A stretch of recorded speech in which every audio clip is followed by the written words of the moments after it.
These Denver Broncos are in a Super Bowl window, and you know how you can be sure of that? It's not the fact that we got J.K. Dobbins or Evan Ingram or Hufanga or Dre Greenlaw. It is that we have a massive shift in Sean Payton's mood from happy-go-lucky to locked in, angry, and some would even say grumpy. And in this video, I'm going to show you how that's the truth and really break down like what that actually means and why it's the perfect type of coach to take a team from good to absolutely great. We're breaking it all down and more. If you're new to the channel, I'm a diehard Denver Broncos fan named Ben, and it helps me in the YouTube algorithm out a ton. If you like the Broncos, if you would like and subscribe, we're gunning for 26,000 subs, which is mind-blowing, and it helped me out if you can.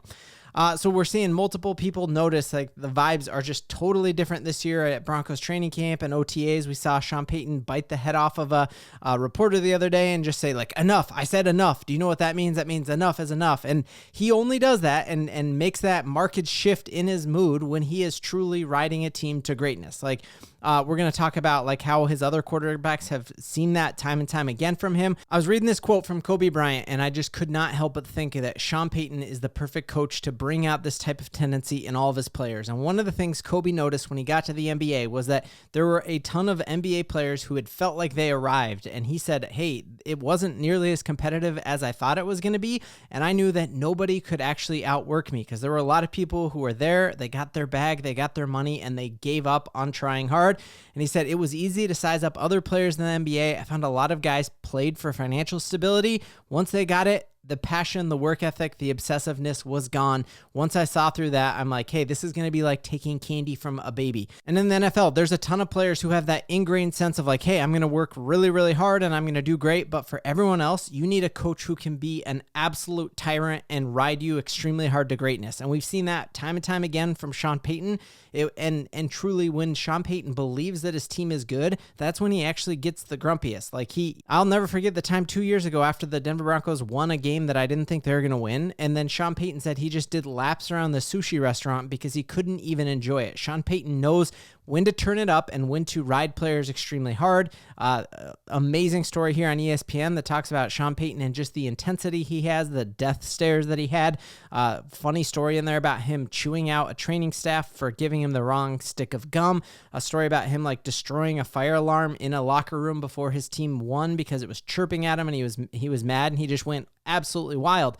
But the amazing thing about Sean Payton is he can do that, but we know he's universally loved. There's 17 plus players, former coaches who were in New Orleans with him who are coming to him now. And so how can you hold players to such a high, strict standard and be grumpy with them, but still have them love you? And Drew Brees did the greatest job ever of hyping him up, saying he talked about how, yeah, Sean Payton does have that side, that Bill Parcells old school side, but he also has this new school time where he'll have players drag buses through training camp and do workouts that are actually fun, and he'll do that cross-country road trip like we did last year on the East Coast.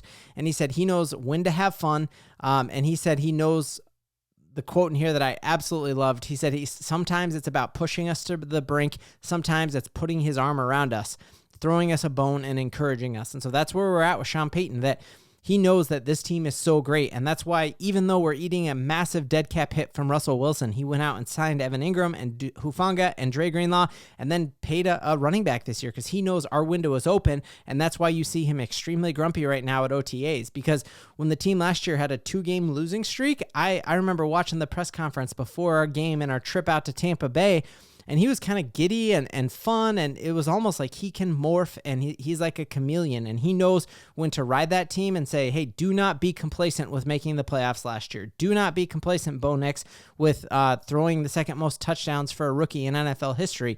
He knows when your team is on the brink, and he knows when to pull back, put his arm around you, and encourage you because you've been losing. Or in this case, we should be excited that Sean Payton is grumpy, because when he is grumpy, that means he thinks that there is massive potential that has not yet been tapped from us. There are a ton of coaches in the NFL who can do one of these or the other. Like you got a Mike McDaniel whose arm is always around you, and Nathaniel Hackett, arm always around you, fun. You got the other side of the coin where you're just always like old school and hard, like a Dan Campbell.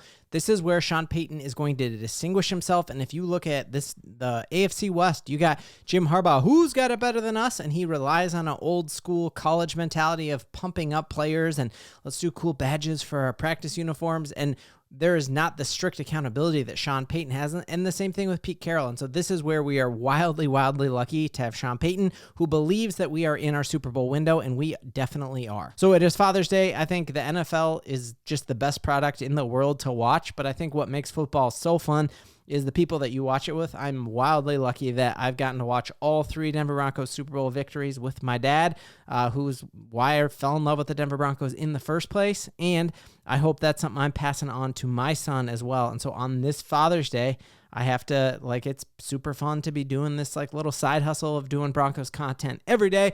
But my favorite job isn't that cool side hustle. It's actually being a dad. So I'm going to bring in the second biggest Broncos fan I know, my main man, Jay, and just ask him a little bit about the year. My main man, thanks for being here. Thanks for making me a father. You're welcome. You did a lot of work in that, I'm sure. Not really. Not really, okay. How are you feeling, man? Your first time in your whole life, the Broncos made the playoffs last year. How are you feeling about this next year? I'm feeling great. I know they can do it. Yeah. All-time favorite or I guess first jersey I ever bought you. Do you remember who it was?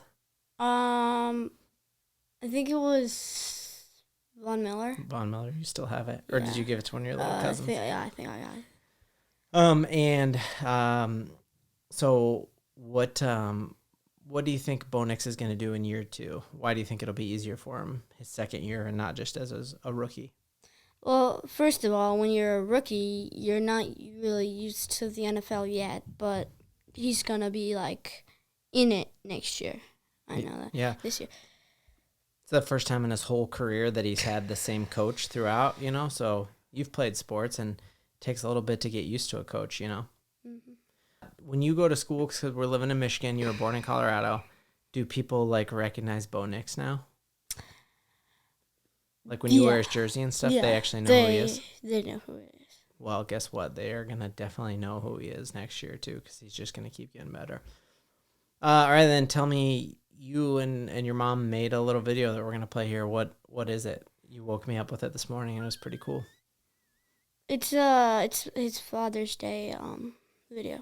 Yeah, little Father's Day video, so... I think the Broncos should have said, "Go for my dad," because he's the best dad in the world. Yay, Ben! I think my dad should be the owner of the Broncos because he makes us all Bo leave.